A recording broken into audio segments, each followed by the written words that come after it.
saya yang langsung menyampaikan. Mudah-mudahan semangat untuk kita semua. Mudah-mudahan Mas Gibran juga sehat dan terus membangun Indonesia dan juga terikat secara kenegaraan, terikat sebagai menteri harus ikut pada apa yang digariskan.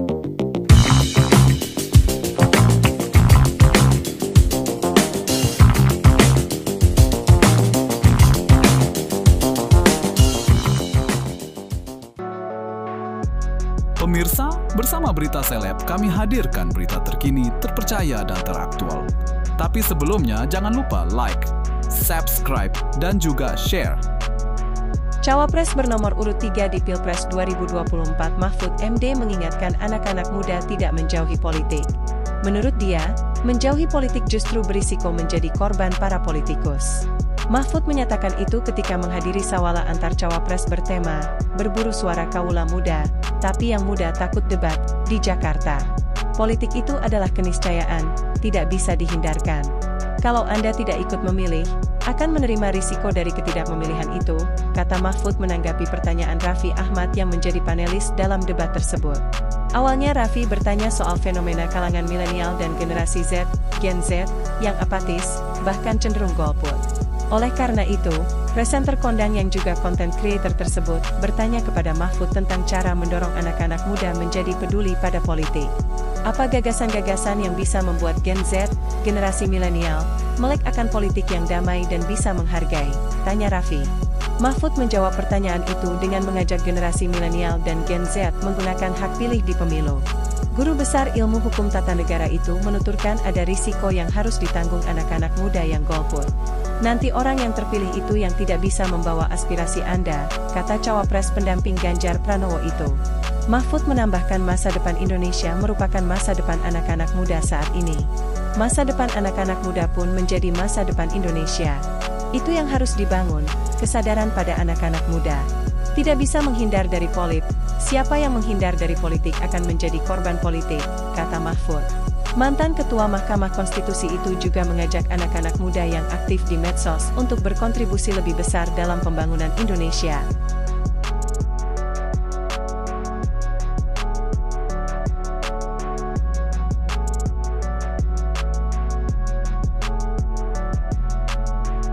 Berita selanjutnya, tapi sebelum lanjut, jangan lupa klik tombol subscribe, like, dan komen. Mari kita lanjut. Presenter Raffi Ahmad mengaku tak terbiasa memegang uang sendiri karena sejak awal bekerja sudah menyerahkan penghasilan pada ibunya. Raffi yang bekerja sejak usianya masih belasan tahun, mengatakan tak pernah memegang uang sampai usianya menginjak 22 tahun. Pertama gue syuting pas 2 SMP karena bokap udah sakit-sakitan, gue kerja karena buat butuh, kata Raffi dikutip dari YouTube Taulani TV. Jadi honor apapun itu nggak ditransfer ke gue, masuk ke nyokap gue, sampai umur 22 tahun, sambungnya. Selama bekerja, Raffi tidak pernah tahu berapa banyak uang yang sudah dihasilkan. Saat membutuhkan uang untuk membeli sesuatu, Raffi hanya akan bertanya pada ibunya. Sampai 22-23 tahun enggak pernah tahu uang gue berapa, enggak pernah ngerti megang uang, ujar Raffi. Kalau mau beli apa-apa tanya nyokap gue. Jadi mau beli apa-apa cuma tanya, MA bisa nggak? Lanjutnya.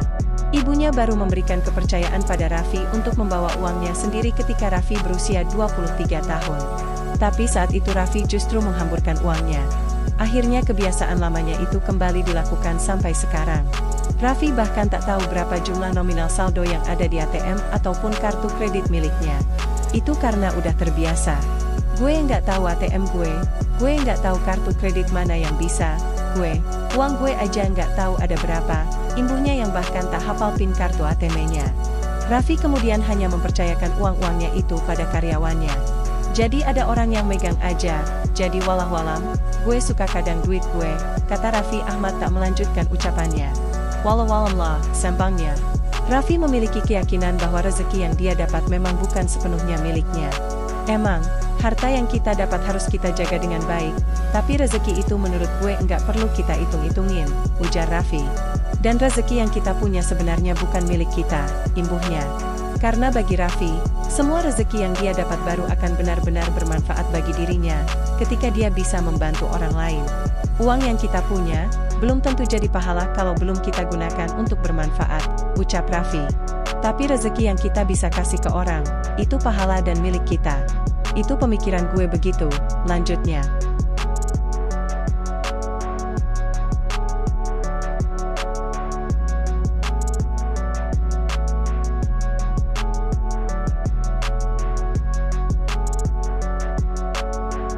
Pemirsa, bersama Berita Seleb, kami hadirkan berita terkini dan teraktual.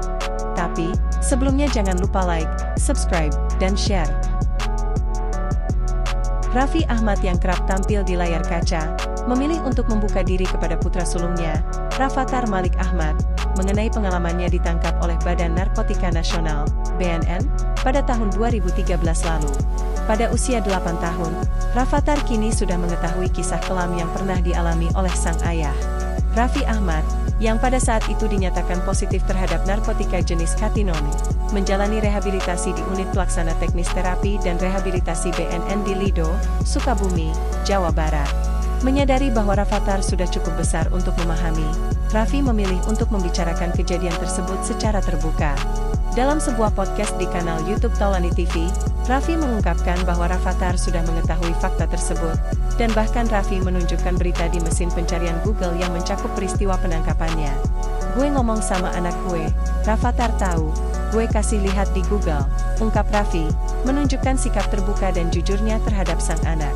Rafattar, yang terkejut dengan temuan baru ini, bertanya kepada sang ayah tentang kejadian tersebut.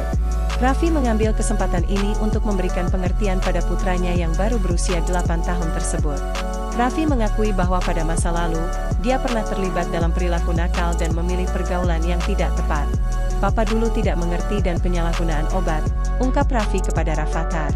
Dalam momen tersebut, Raffi tidak hanya membagikan pengalaman pahitnya, tetapi juga memberikan pesan penting kepada Rafattar. Ia menekankan pentingnya memilih teman yang baik dan berhati-hati agar tidak mengulangi kesalahan yang pernah dilakukan oleh sang ayah. "Jadi Rafattar, kalau ada teman yang memberikan ini, memberikan itu, Rafattar jangan sampai seperti papa," pesan Raffi kepada Rafattar, mencoba memberikan motivasi dan nasihat yang bermakna.